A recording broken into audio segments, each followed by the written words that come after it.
Welcome to our discussion of Chapter 2.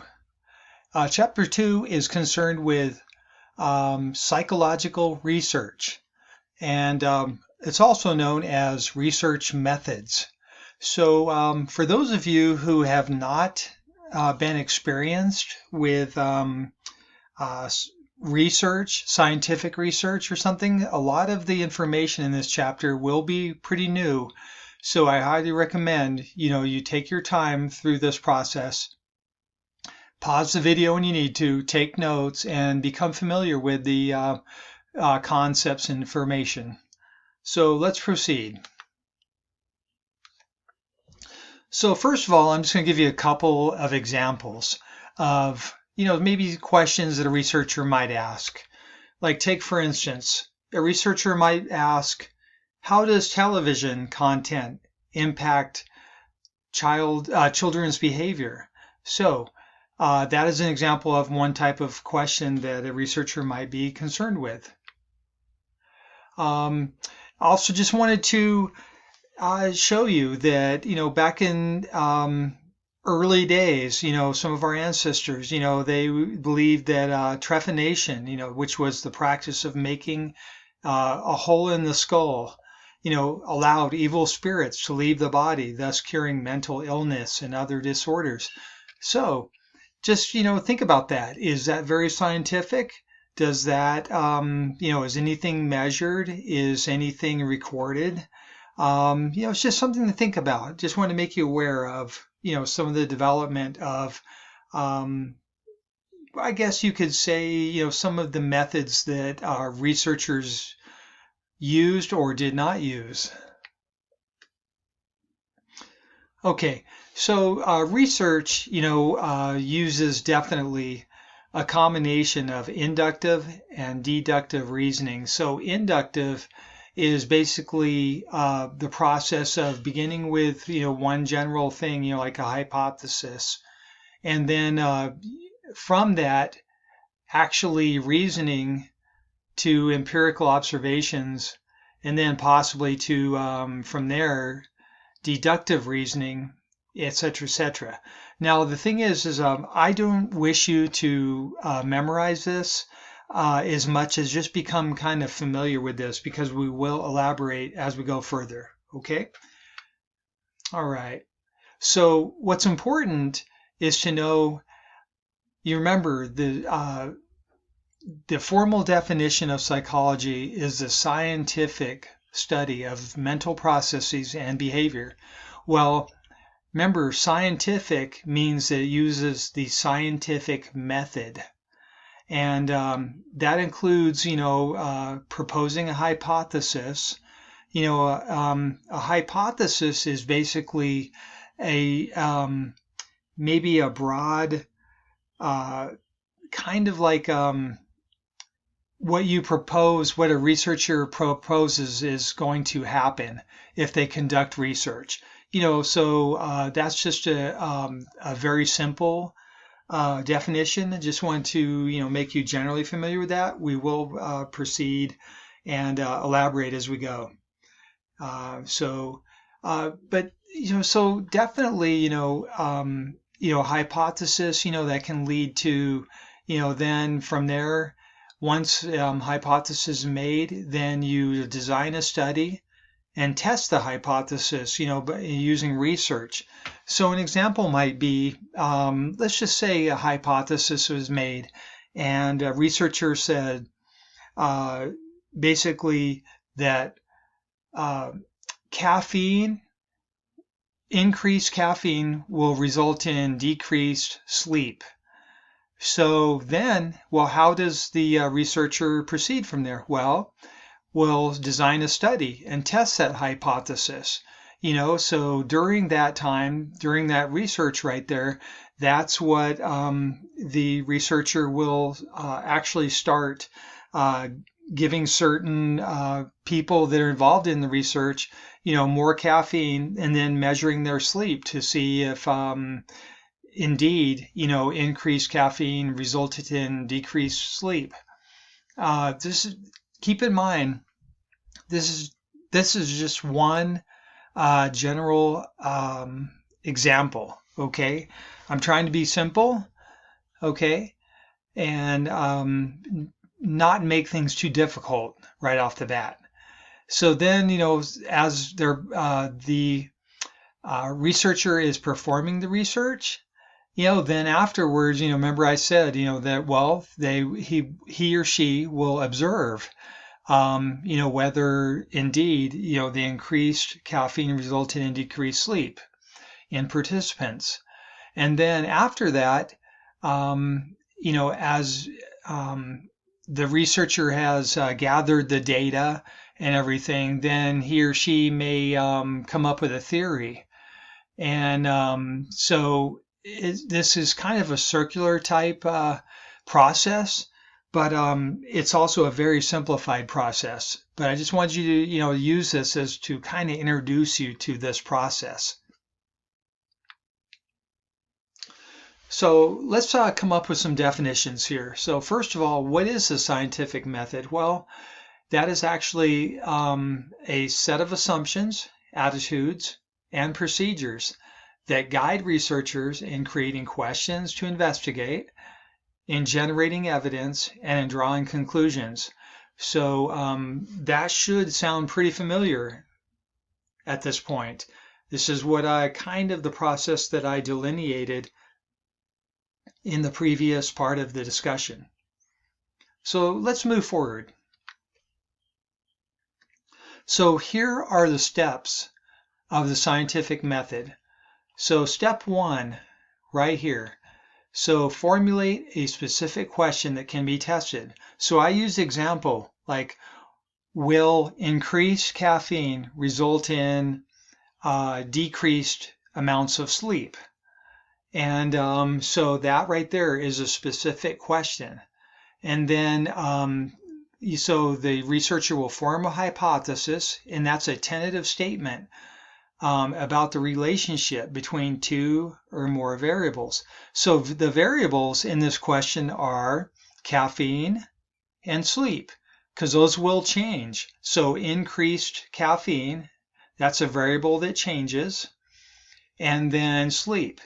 It can be more or less, and that is another variable that changes. That's why they're called variables. They don't remain the same value all the time. They actually vary according to what's done.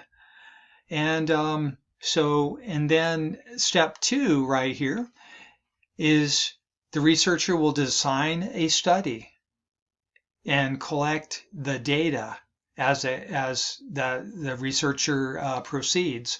So take, for instance, just using our simple example, caffeine and sleep. Well, the researcher might say, okay, this part of the group, they will receive 100 milligrams of caffeine per day. And then this part of the group will receive, 300 milligrams of caffeine. This, and et cetera, 500 milligrams, 1,000 milligrams, and then measure each of their sleeps. Well, that's right there that's the steps involved in designing that study. And then, of course, the researcher will measure how much sleep each participant got. And that is called the data, the relevant data. Okay? And so let's just move forward. We don't have to memorize all this quite yet. Okay, step 3, after the researcher has collected the data, is the researcher has to analyze the data and come to conclusions. So using our example, once again, the researcher will say, definitely the data shows that as caffeine is increased in an individual, they experience decreased hours of sleep or time slept well or something. Okay, then step 4 is the researcher will report the results. So that right there, the step of reporting the results, that basically right there, here's a bunch of things. I'm not going to read each of these, but definitely, pause the video, take a look at these. But this is the kind of results that are reported in journals, in scientific and psychological journals, and written up into articles, and then those get published by the journals. Okay, and those are the steps of the scientific method. So on this frame right here, I highly recommend that you definitely pause the video and take very good notes on this. These right here are the scientific terms that you will have to be fairly familiar with. Okay, especially, a hypothesis, a variable. The operational definition, that just means how the variables in a study will be manipulated or measured. So take, for instance, using our example, caffeine and the effects on sleep. Well, how much caffeine and how much sleep each individual got, and those will actually result in what's called the operational definition. So that is basically how the design was studied. That's all there is to that. That's a simple way to think of it. Now, usually statistics refer to the type of math that is used by researchers to organize, summarize, and interpret their data or their data, however you want to pronounce that. I say data, but either is fine. Okay. Now, statistically significant, that's just another, it's another math figure, a mathematical indication that tells, how likely the results may have occurred by chance or may have not occurred by chance. So the more statistically significant results were, then the less likely that they would have occurred by chance. And so you'll hear researchers say that quite often. They'll say, well, I found this to be very significant or statistically significant, which means that's good news. Okay. A meta-analysis, all that means is taking the data, all the results, data results from a multitude of studies, many research studies, as is written right here, on one topic, putting all that data together, all of the statistics together, and coming up with one big statistic. So that is called meta-analysis. Now, last but not least is the term replicate. Replicate means basically to repeat or duplicate a study exactly in order to increase confidence in the validity of the findings. So what's really important is that most studies, especially in science, studies usually have to be what's called replicated.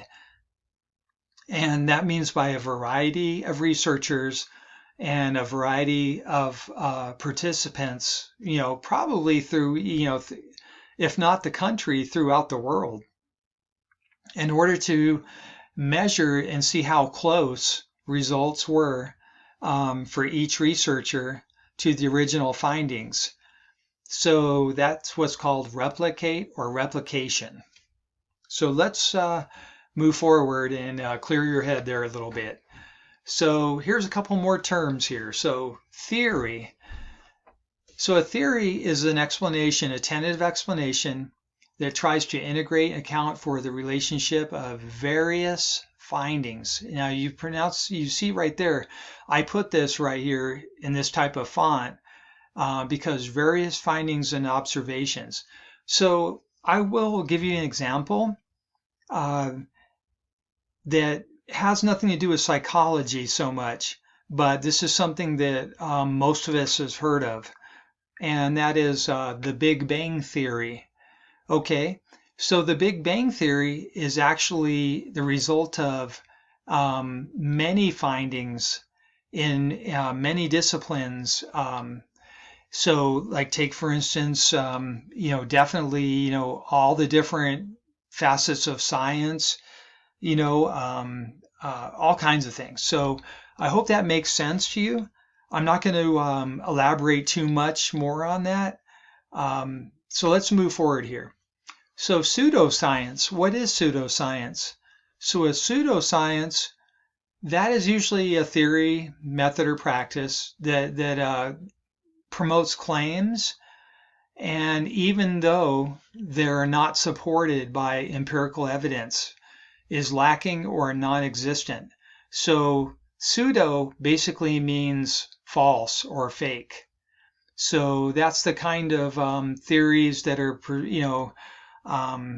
proposed, but they're not based on science. And those can be found, especially, on a lot of social media these days and things like that. People are making claims about certain things that they believe in or, heard on social media, but they're actually not real scientific claims. So I just put here, can you think of some examples of pseudoscience? Might be something, you might want to put in our discussions, our chapter discussions or something. All right. Okay. So another type of research method is called naturalistic observation. Okay. So naturalistic, that just means watching people or animals in their natural habitats. So detecting, they look at the behavior of people in their natural habitat without stepping in and actually doing an experiment. So a good example is like, say a researcher is studying violence, but more specifically, maybe violence at sporting events, and even more specifically, maybe not so much the athletes, but the people watching the games or something. So they may actually just go and observe and record behavior and collect data that way, and that's called naturalistic observation. That's just one example, though, so just want you to keep that in mind. So, I put an example here too. Those of you who know who Jane Goodall is, made a career of doing naturalistic observations of chimpanzees. So that's another good example. She would just sit, and observe and record and get to know, the basically the behaviors of chimpanzees. But she would do it in a naturalistic way. She wouldn't interfere. She would just stay out of the scene and just observe. Okay. All right. Another term to be familiar with is what's known as a case study. So this is very, very simple. All a case study is, it's a description, a highly detailed description of a single individual. That means one person. And so a case study can be, I put in some notes here, so definitely read these on your own, but can be useful in clinical, neurological, and neuroscientific areas. Take, for instance, if a person is having issues and a neuroscientist wants to conduct a brain scan, such as an MRI or something, that right there is a specific study only on that one individual. So that is a case study. Now, a survey, most of you probably are familiar with what a survey is and may have even participated in some. Basically asking people their opinions, maybe behaviors, that sort of thing. I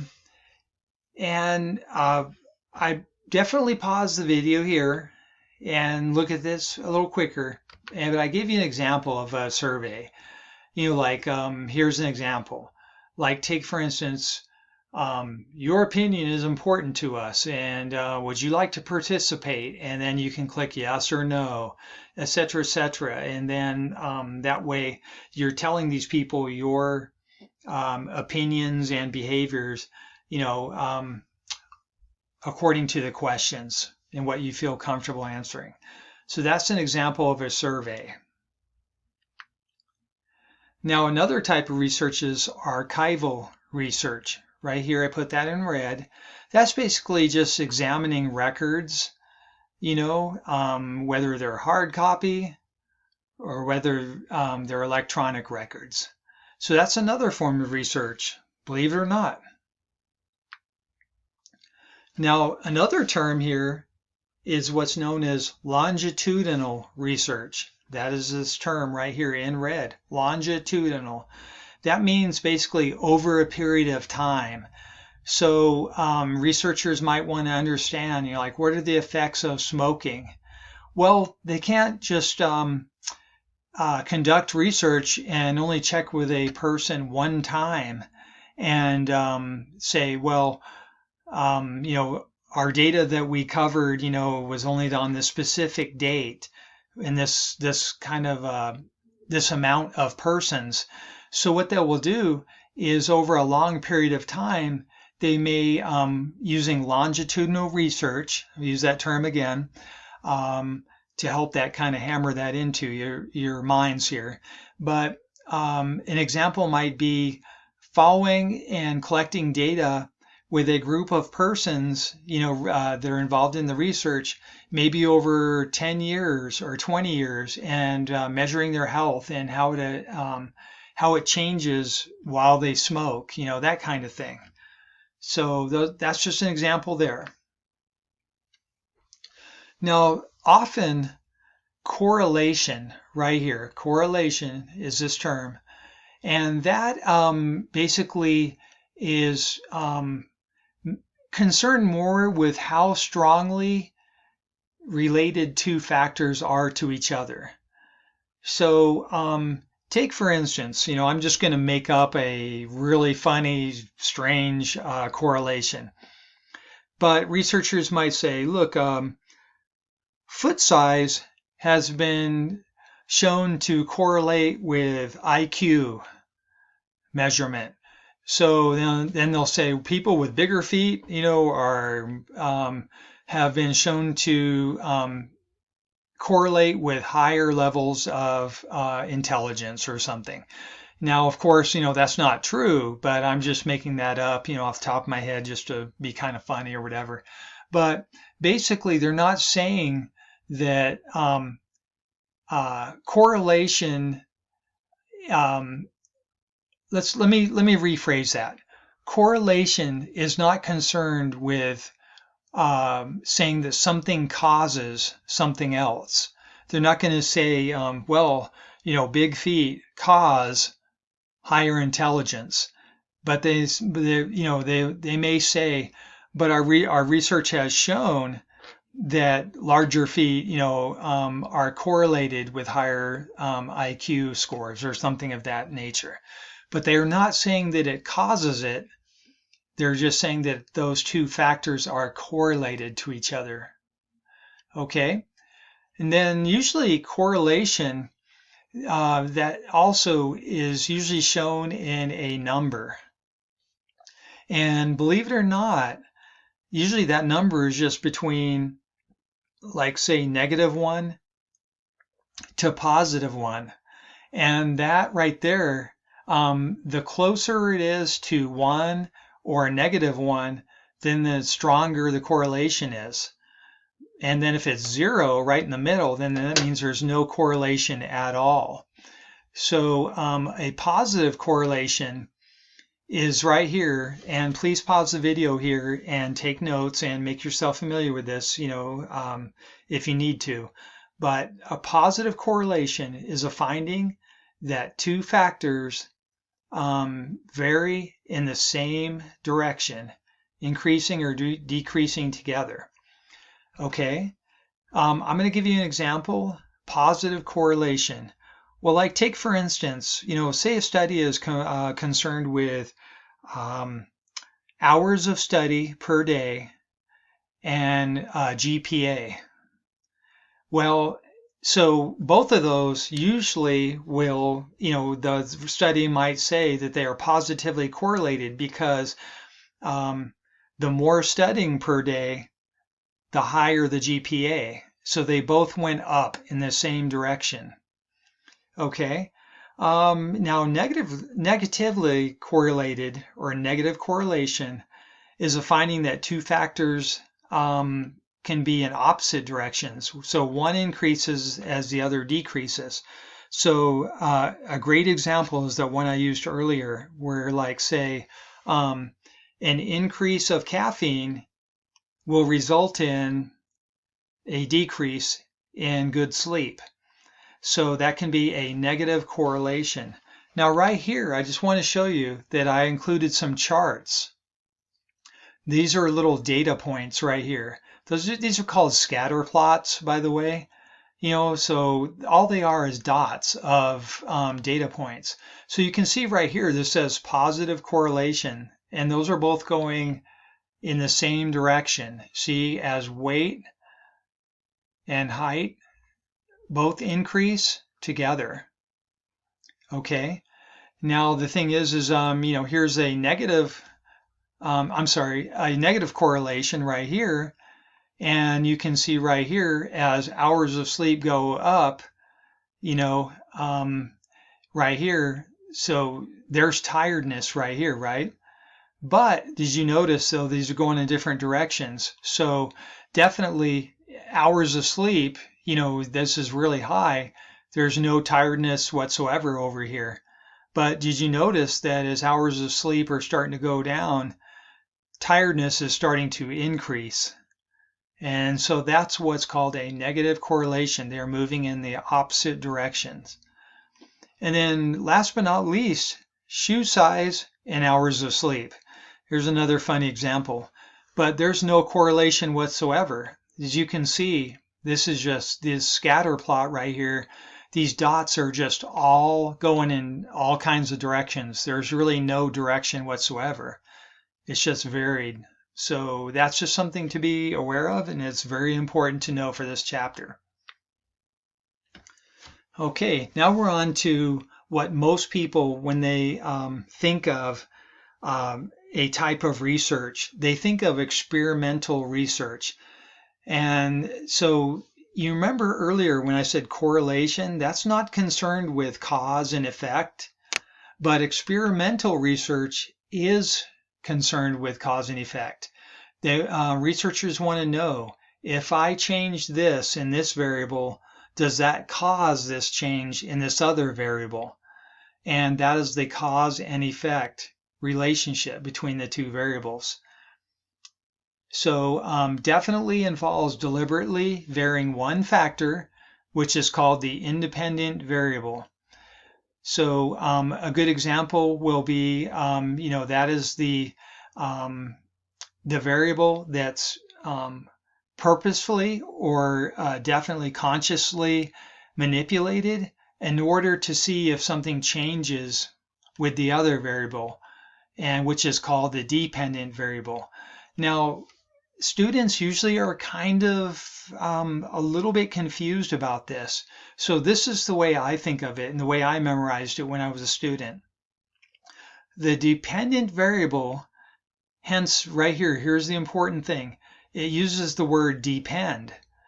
So its status depends on what you do to the independent variable. Okay? And so that is just something very important to understand. So remember, deliberately varying this factor right here, the consciously doing that is the independent variable, and then the dependent variable might experience some changes. Okay, let's move on. Now also, more often than not, in an experimental research, there will be a control group. So the control group usually receives a placebo. And a placebo can be anything from, like basically one of these pills right here. And it might not contain anything except maybe sugar or something. But believe it or not, people's expectations when they're going into an experiment or something, they can actually experience some kind of changes in their thinking or their physiology or their behavior purely because they expect to, but it's really not the result of medications. So I'm going to give you an example here. Take, for instance,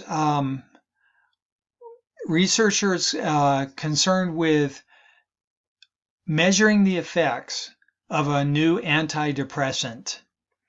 And so the researcher will give one group the antidepressant, and then we'll give another group a placebo, and then measure, the effects, for each one, and then compare those to each other.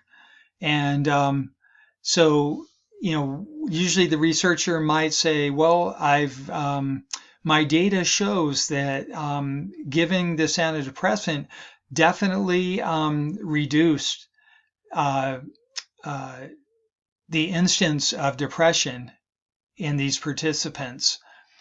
And whereas the people who received a placebo, maybe 20% said, yeah, I'm definitely feeling better now. That medication really helped me. Well, when they were actually just receiving the placebo, which could have been just a sugar pill or some kind of starch or something. So that's what a placebo is used for in experimental research. Okay, now a couple of terms to be familiar with too are these terms right here that I put in red. So a large population refers to the entire group, an entire population. Like take for instance, if a researcher wanted to measure the effects of 1 hour of study per day, 5 days a week, with all students at Red Rocks Community College, or whichever college you happen to go to, well, the entire population would be all students at that college. Okay. Now the only thing is, though, is it's really hard, to get every single student in a college to participate in a research experiment. So the researcher will more than likely get a sample group. That's the second term right here in red. And so that's a smaller group of people that represent the entire population. So the researcher might want to get an even number of students from each grade level, and both males, females, et cetera, any sexual identity. And that way the sample group actually represents more closely the entire population for the college. So I hope that makes sense to you. Let's move on. Okay, so basically when a researcher wants to conduct research, especially research that involves human participants, they have to submit their research intentions to an institutional review board. And usually we psychologists or scientists, we just say IRB for short, which stands for Institutional Review Board. And so when I was a graduate student, I did do research with students from various colleges in order to study the results of certain teaching methods. And all of my research had to be okayed and had to be reviewed by an an IRB. So just know that, so a researcher just can't say, oh, I'm just going to measure this and I'm going to get some people to get involved and to be participants. They actually it has to be reviewed to see if it's ethical and it contributes to scientific knowledge. So that's what the IRB does. Remember, IRB stands for Institutional Review Board. I realize I've said that a few times, but I'm all about repetition. Okay, so last but not least, we're just going to talk about some ethics. So ethics means rules, guidelines that guide behavior of researchers. So that that way it ensures that they don't do any harm and that they're doing the right thing. They're not doing anything wrong that's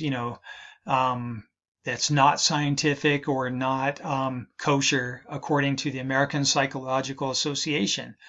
So here was an example of way back in the 1950s, of a research where a researcher was acting like he was getting or actually hired somebody who acted like he was getting shocked. And so that is not ethical now. I'm not going to go too much into this, but if you feel like you want to review this, I definitely put the details. That's the Milgram experiment in the early 1960s. I think I said 50s earlier, but it's the early 1960s. So this is now unethical. Psychologists, scientists, and everything, they're not allowed to, cause physical, psychological harm purposefully, to participants. So those are just some ethics, that's not all of them, but those ethics are guided by the American Psychological Association, which is known as the APA for short. So here's an example of another, I was just trying to give you a couple of examples here. So this is definitely not ethical anymore. But in this Tuskegee syphilis study, scientists actually gave these participants an injection of syphilis, and in order to measure the effects, so they purposefully allowed these participants to be harmed. Well, that is not ethical any longer. And so I just wanted to give you another example, because I think that the more we talk about that, and more examples we take a look at, you will have further insight into this. So last but not least, here's a few things, that researchers are required to do. They give an informed consent. So basically informed consent just tells the participant what we're going to do in this study. And, and then if the person agrees to participate in the study, then they sign the informed consent. And that is voluntary participation. They're not allowed to be forced into participating any longer. Okay. Definitely, there are guidelines using students as research participants. The use of deception, that can be deceptive. And I say that kind of, tongue in cheek, but it is, true. We are allowed to use a little bit of deception, but only if we tell afterward that we did it, and it's for, if it results in a scientific type, it's for scientific reason. So often, participants are very, savvy, and they may quickly say, "Oh, I see what this study is about." And so they'll change their behavior to meet the needs of the study. Well, researchers, in answer to that, they will often maybe use a little bit of deception. So participants can't adequately tell what a study is about. That's just an example. Now, confidentiality of information, that means all information about participants and what they went through and who they are and what they did, that's all confidential. And files are definitely kept in a safe place, and if files are kept, and it's all confidential.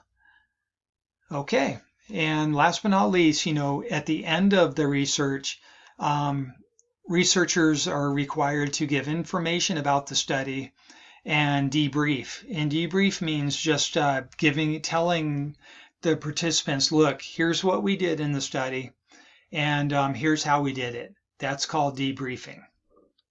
So that concludes our discussion. I realize there's a lot of information on this video and in this chapter. So a couple of things. Watch this video again when you have time. Stop and take notes when you need to.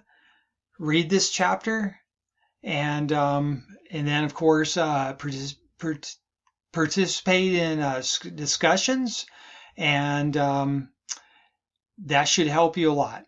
And we will see you in a discussion for the next chapter. Good luck.